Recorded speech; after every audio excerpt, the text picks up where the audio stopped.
2025 മലയാളത്തിലെ most hyped movie L2E Empuraan. ലാലേട്ടൻ്റെ കരിയറിലെ ഏറ്റവും വലിയ റിലീസായിട്ടാണ് മാർച്ച് 27 എമ്പുരാൻ റിലീസ് ചെയ്യുന്നത്. എമ്പുരാൻ്റെ റിലീസിൻ്റെ മറ്റൊരു മഹാലക്ഷ്യം എന്നത് കേരളത്തിലെ ലിയോൻ്റെ കളക്ഷൻ റെക്കോർഡ് തൂക്കുക എന്നുള്ളതാണ്. അതിനൊരു സാധ്യത ഇല്ലാതില്ല. കാരണം കേരളത്തിലെ 700-ലധികം തിയേറ്ററിൽ എമ്പുരാൻ്റെ റിലീസ് ഉണ്ടായിരിക്കുന്നതാണ്. അതായത് അന്ന് കേരളത്തിൽ അവൈലബിൾ ആയിട്ടുള്ള 95% സ്ക്രീനിലും എമ്പുരാനായിരിക്കും കളിക്കുക. ഇപ്പം തന്നെ 100ഓളം ഫാൻ ഷോകൾ ചാർട്ട് ചെയ്തപ്പെട്ട് കഴിഞ്ഞു. എമ്പുരാൻ കേരളത്തിലെ ആകെ മൊത്തമായി 1000 ഫാൻ ഷോകളാണ് ടാർഗറ്റ് ചെയ്യുന്നത്.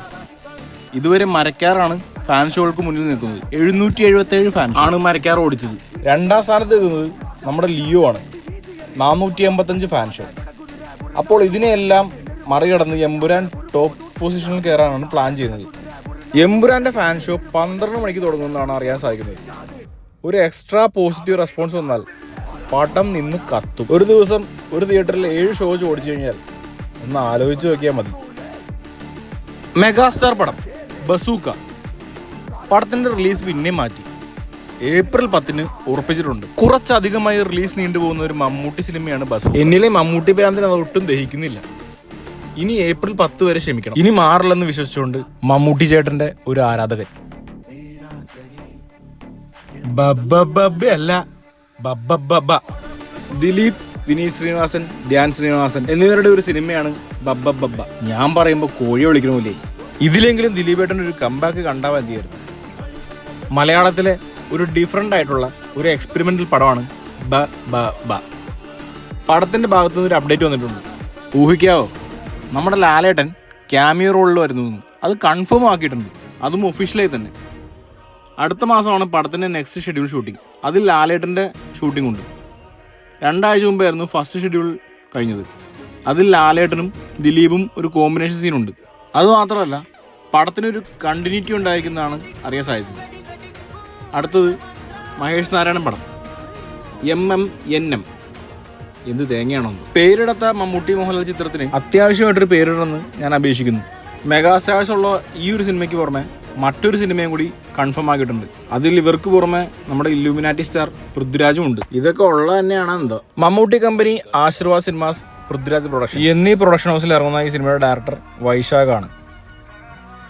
റെട്രോ കാർത്തിക് സുബ്രാജ് സംവിധാനം ചെയ്യുന്ന സൂര്യ ചിത്രമാണ് റെട്രോ. ഒരു വെറൈറ്റി പടമല്ലേ.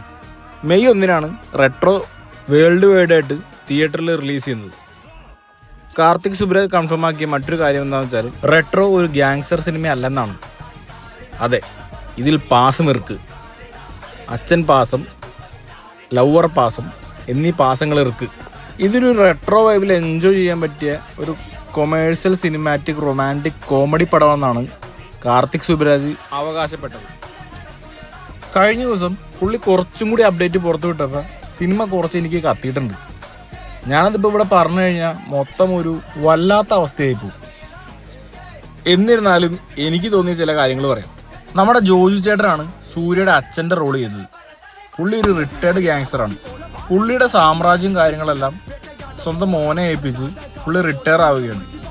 അതായത് നമ്മുടെ സൂര്യനെ ഏൽപ്പിച്ചിട്ട് പുള്ളി റിട്ടയർ ആവുകയാണ്. എന്നാൽ സൂര്യ ഈ സമയത്ത് ഒരു പ്രണയത്തിലാകപ്പെടുകയും ആ പ്രണയത്തിൻ്റെ പുറകെ നടക്കുകയും വയലൻസ് എല്ലാം കളഞ്ഞ് ഒരു പ്രണയത്തിൻ്റെ പാതയിലേക്ക് തിരിയുന്നു. അച്ഛനും മോനും തമ്മിലുള്ള ഒരു കോൺഫ്ലിക്റ്റ് ആയിരിക്കും പടത്തിൻ്റെ ബേസ് ആയിട്ട് വരിക. ഗ്യാങ്സ്റ്ററുകൾക്കിടയിൽ പ്രണയം, അതായിരിക്കും ഇതിൻ്റെ ഒരു ബേസ് സ്റ്റോറി എന്ന് എനിക്ക് തോന്നുന്നു കേട്ടോ. എന്തായാലും 1990 മുതലുള്ള സമയമാണ് ഇതിൻ്റെ ഒരു കഥാപശ്ചാത്തലമായിട്ട് കാണിക്കുന്നത്. അതുകൊണ്ട് തന്നെ റെട്രോ എന്നുള്ള പേരും ഈ ഒരു സിനിമയ്ക്ക് നല്ലോണം ചേരുന്നുമുണ്ട്. ഇനി നമുക്കറിയേണ്ടത് കാർത്തിക് സുബ്രാജ് ഈ സിനിമ എങ്ങനെ എടുത്തു വച്ചിട്ടുണ്ട്, എന്താണ് ഇതിൽ ഉള്ള ഒരു മാജിക് എന്നാണ്.